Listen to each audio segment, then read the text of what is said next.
Actually, the whole modern confusion is in terms of what really is knowledge. That's the whole,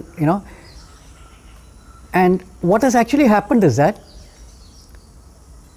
something that is so biologically ingrained in us with no effort, something that has been choicelessly happening to us, now has been misunderstood as something that we have to acquire from outside.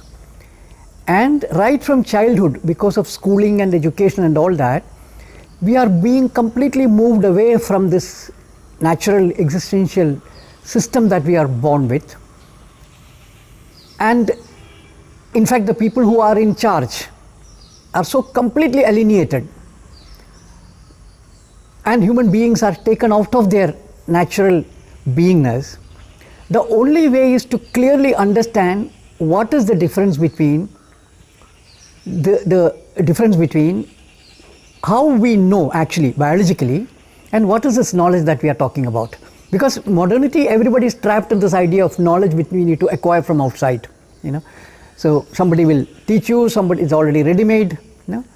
So there itself you can see a complete system change, in the sense that in the natural system you are always in process of creation, which means there is nothing called knowledge as a product. You are always in knowing. So knowledge is actually the product. Knowledge as product has only very temporary existence. It stays at that point, you function, then maybe the next day that becomes something that needs more expansion or something reduction. So and we are under the impression that we are actually dealing with abstracted knowledge, something that people have understood. And so what has this done is that we have moved away from a certain existential condition in which true knowing can take place into a space where you are constantly depending on external knowledge. So when you are depending on external knowledge, you are already in the realm of known facts. You are dealing with what is already known. So your own effort to create that is completely absent. Whereas in the natural system, every living being, I'm talking about every living being to say that not just human beings, all living beings are being present to their context and continuously engaging with it, and the whole being is learning. So there is no mind-body fragmentation there. They are functioning together. Whereas the moment you shift into modernity, mind-body fragmentation takes place, because our assumption is that it is only the mind that is learning. And mind is learning from ready-made articulated knowledge which is available in terms of language mainly. So already people who are in this paradigm, modern paradigm, completely has reshaped their cognitive system completely, which means they are relying on ready-made knowledge. The knowledge is ready-made, which is outside, they access it, and because it is a linguistic process, it's the mind that is taking place. Your body has no role in that, senses have no role in that. So you are reading what you get, it's a mental activity, you are then storing it, which is again a forced activity. You have to, because language storing itself is not part of our biological system, meaning language removed from its context.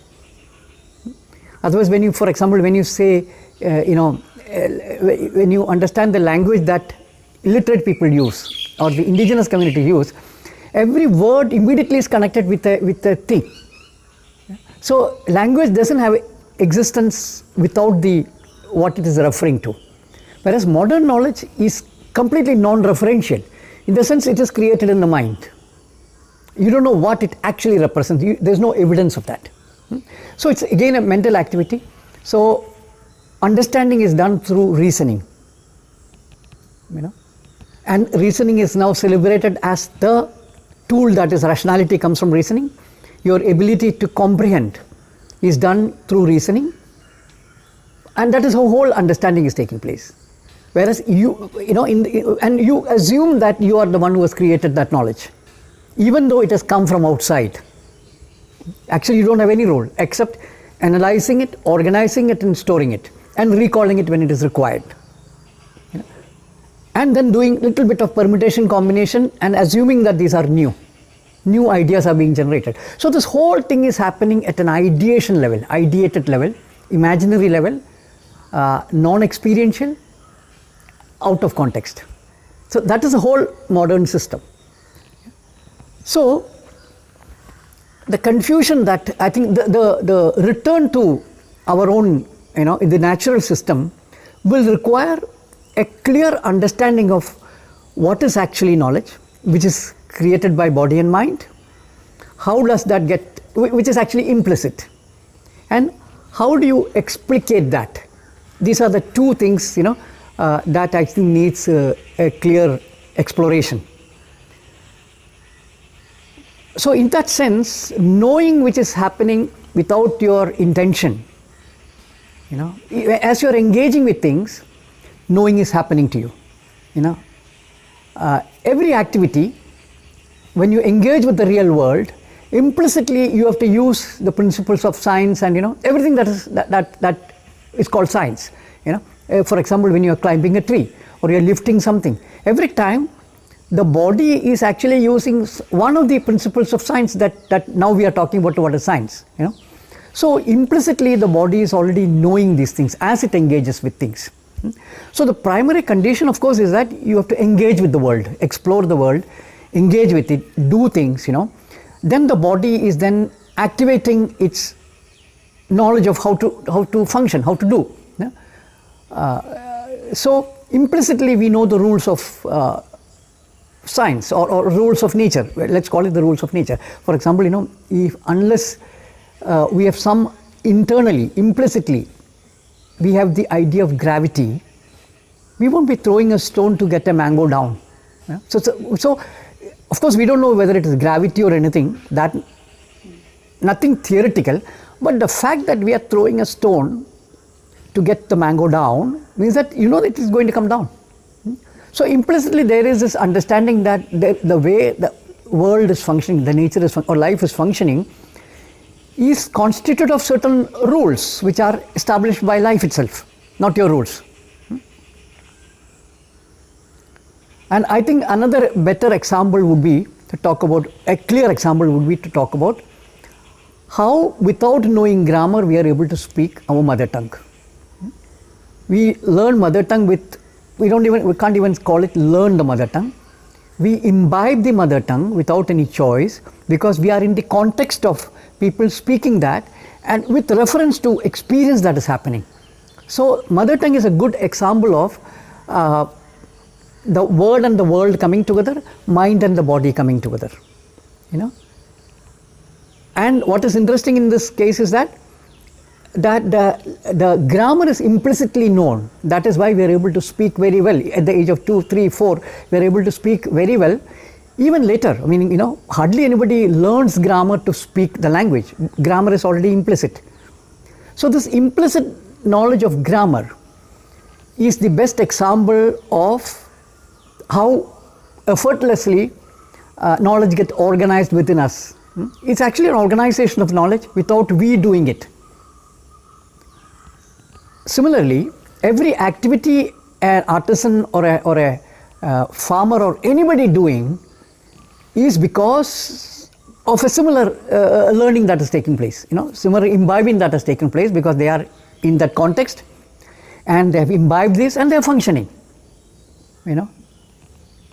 Now, what is now required in the context of modernity is that since there is this tussle between knowledge that needs to be acquired,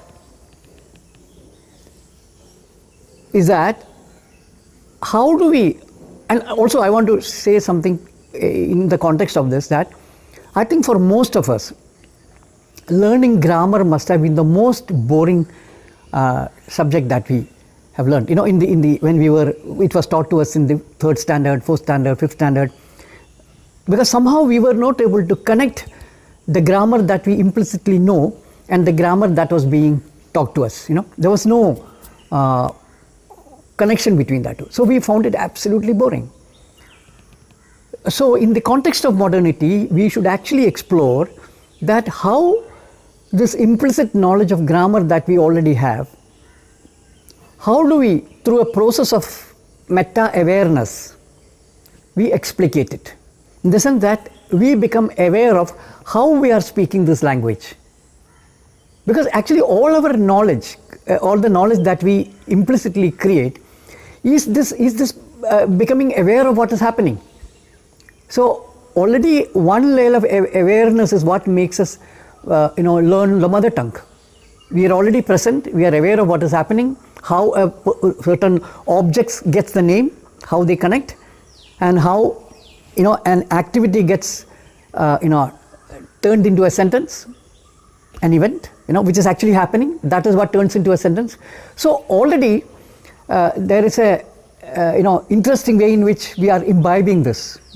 So there is a system already given to us, not only to understand grammar, but also to understand the world. That's already there. Which means that using the same system that we use, we upgrade it and become maybe aware at a metacognitive level that how we are speaking or how others are speaking or how we are doing certain things. Maybe at that level, what we already know implicitly can be made explicit. Because the whole crisis of modern man is that whatever, for most people, whatever they have learned in the school, well, science or mathematics or anything, they are not able to relate to their own life. So I think if we need to clarify what really constitutes knowledge in relation to life, we need to rethink of how these two are related, how our experience is actually related to the knowledge that we are supposedly learning from outside. How do you connect that? There is another very interesting example of my own brother's son who did not go to school till 12 years. He was in the farm doing all kinds of activities. He was free to function at a completely free level. He was doing all kinds of activities, making a water pump he had made, different things he was making all the time with no adult support. Some friends come once in a while. So when he joined directly 8th standard, 8, 9, 10, and he passed the exam, he found that he did very well in mathematics, physics and chemistry. Mathematics and physics really at a top level, because to him he had already lived this science in his actual life. So for him, the terms that the teacher was giving was only telling him that this is what he has already experienced. So he had no problem in understanding science at that level. So I think the whole reimagination, the whole confusion can be only cleared. We understand the relation between how this implicit knowledge that we all are born with, how is it connected with the explicit knowledge that is being taught to us as knowledge. What is the relationship between us and that, and how it is already something that we all have access to, provided we spend time on that. Because see, this metacognition is not something that is easily available for everyone, and it need not be, because for existential reasons, knowing at the first level is what is important. Because for knowledge, for living, that is the only thing that is required. And because thousands of millions of years human beings have been here, and they have never bothered to find out the reasons and grammar and all that. They existed, and they have existed very well. Thus they sustained life without creating any confusion about sustainability and freedom and all that. So the modern crisis must be looked at a much deeper level, and clearly understood that what is it that is required to live, to sustain life. and not to turn everybody into, this cognitive parasites, intellectual parasites, who actually doesn't know anything, but who only have memorized certain words, and that is assumed as knowledge. So this requires a bit of a, deeper reflection and,